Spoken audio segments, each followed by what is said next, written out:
माझ्याकडून आणि शेजवळ परिवाराकडून सर्व शिर्डीकरांना दिवाळीच्या हार्दिक शुभेच्छा।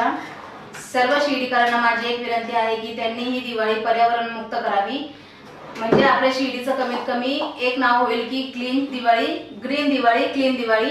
यांनी हे सगळं करून दाखवावं। आपल्या शिर्डीचा आजपर्यंत स्वच्छतेच्या बाबतीत एक नंबर आलेला आहे, तर तो नंबर असाच ठेवावा ही मी शिर्डीकरांना विनंती करते।